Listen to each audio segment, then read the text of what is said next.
Kementerian Komunikasi dan Digital, Kemkomdigi, menggandeng Otoritas Jasa Keuangan, OJK, untuk memblokir rekening-rekening yang terkait dengan judi online. Bahkan Menteri Komunikasi dan Digital Mutia Hafid menegaskan bahwa pemblokiran rekening tersebut tidak hanya menyasar para operator alias bandar, melainkan seluruh pemain yang pernah bersentuhan dengan judi online. Kami ingin mengingatkan dengan perkuatan kerjasama seperti ini, semua rekening dapat dipantau. Kalau indikasi perbuatan ilegal termasuk pelaku, pengguna judi online. Tentu yang besar-besar juga termasuk pengguna pun dapat terjerat dan terpantau rekeningnya. Mohon maaf kita akan blok, tegas Mutia usai menggelar pertemuan dengan OJK di Jakarta, Kamis, 14 November 2024. Dia menambahkan, upaya tegas yang dilakukan pemerintah tersebut sebagai bentuk komitmen sekaligus literasi Kemkomdigi kepada masyarakat untuk tidak lagi bermain-main dengan judi online. Kami apresiasi juga kerjasama yang sudah dilakukan dalam upaya menciptakan ekosistem keuangan digital yang aman, stabil, terpercaya bagi seluruh masyarakat Indonesia, di antaranya pemblokiran 10.000 Pak ya, terakhirnya 10.000 rekening bank yang terafiliasi dengan judi online, dan pencapaian ini merupakan hasil kolaborasi khususnya Kemkomdigi dengan juga OJK dan perbankan. Kemkomdigi juga akan terus mengembangkan situs cekrekening.id yang nanti insya Allah juga akan bekerja sama dengan Anti-Scam Center yang digagas oleh OJK. Ini juga untuk membantu literasi digital agar masyarakat bisa memilah mana yang kemudian terindikasi ada kejahatan keuangan digital dan mana rekening yang aman. Jadi ini upaya-upaya bersama yang kita akan lakukan. Kami ingin mengingatkan, dengan perkuatan kerjasama seperti ini, semua rekening dapat dipantau. Jadi kami bukan mohon maaf ya, tapi ya memang ini harus dilakukan. Kalau ada indikasi kejahatan ilegal, termasuk pelaku judi online, pengguna ya, tentu yang besar-besar juga, tapi pengguna pun dapat terjerat dan terpantau rekeningnya. Dan kalau memang ini terpantau, mohon maaf kita akan blok. Kita akan tegas, Kemkomdigi akan mengirimkan data-data itu. Ketua OJK tadi sudah menyatakan kalau memang jelas ini sudah aktivitas keuangan ilegal, maka itu kemudian akan langsung diblok.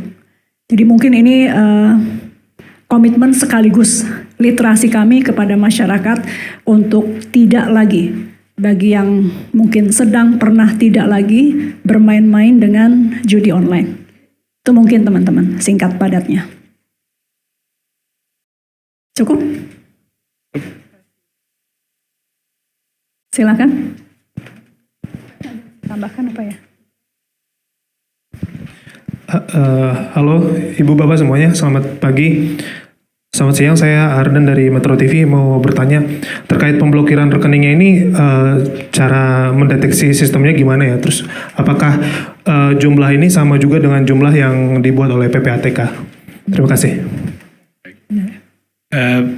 Ini pertanyaan mengenai yang 10.000 tadi maksudnya ya? Ya. Jadi dalam konteks itu memang ini informasi yang diterima dari Kementerian Komdigi yang kemudian pada gilirannya kami menghubungi bank-bank tempat rekening ini berada untuk melakukan blokir, pembekuan dari transaksi itu. Itu langkah yang pertama. Namun dalam perkembangannya tentu kami juga meminta kepada bank untuk melakukan pendalaman terhadap rekening tadi dan pemilik rekeningnya untuk juga melakukan assessment yang menyeluruh dan melakukan langkah serupa bagi rekening-rekening lainnya yang dimiliki oleh orang yang memiliki rekening yang diblokir tadi itu, sehingga pada akhirnya jumlah rekening yang diblokir lebih banyak daripada jumlah semula yang 10.000 itu. Jadi itu adalah jumlah awal ya, dari dalam perkembangannya bank dituntut untuk juga melakukan pendalaman sehingga betul-betul bisa menjaga dari semua transaksi dan rekening yang terkait dengan nama-nama itu untuk juga dilakukan pembekuan. PPATK sepahaman saya bicarakan mengenai nilai dari risiko transaksi yang terlibat dengan judi online ya, bukan jumlah rekeningnya. Cukup. Saya Livia dari kantor Berita Antara. Saya mau nanya ke Bapak Kepala OJK sama ke Bu Metia dua-duanya. Jadi dapat untuk yang pertama saya mau nanya apakah e-wallet juga akan kena ya, e-wallet kayak GoPay, OVO gitu-gitu apakah akan diblokir juga? Karena kan tadi perbankan ya kayaknya fokusnya.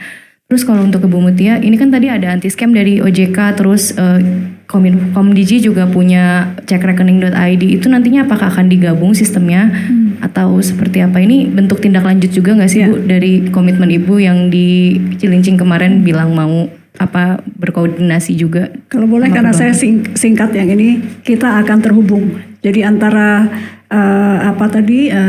cek rekening dan juga anti scam dari OJK, kita akan open API ya nama teknologinya, jadi akan terhubung sistemnya. Demikian. Baik, untuk pertanyaan yang bagian pertama, hal serupa juga dilakukan oleh Bank Indonesia yang menjadi otoritas bagi sistem pembayaran dan payment gateway. Jadi artinya baik perbankan maupun e-wallet dua-duanya diawasi atau seperti itu? Iya, betul begitu. Bahkan kalau untuk yang anti scam center itu bukan hanya dari segi payment dan perbankan, bahkan juga sampai ke marketplace. Kalau terkait judi online itu seperti saya katakan tadi oleh Bank Indonesia yang melakukannya ya. Ya, baik. Jadi nanti ditanyakan kepada Bank Indonesia, kita juga tentu akan senang sekali kalau memang juga ada kerjasama yang kita akan lakukan ya. Yang ini kita apresiasi Pak Ketua OJK langsung berinisiatif. Satu lagi teman-teman yang kami juga memiliki kegalauan dan sependapat tadi dalam hal PSE ya. Kita melihat bahwa kejahatan digital di dunia maya ini salah satu sarang-sarang paling utamanya ada di aplikasi-aplikasi sosial media terkhusus. Saya harus menyebutkan, mohon maaf kepada mereka. Meta, TikTok, apalagi X, dan lain-lain, Instagram pasti sudah termasuk. Yang ini kita minta kepada mereka untuk kemudian juga mengambil peran untuk membantu Indonesia memerangi judi online ini. Dan saya rasa wajib.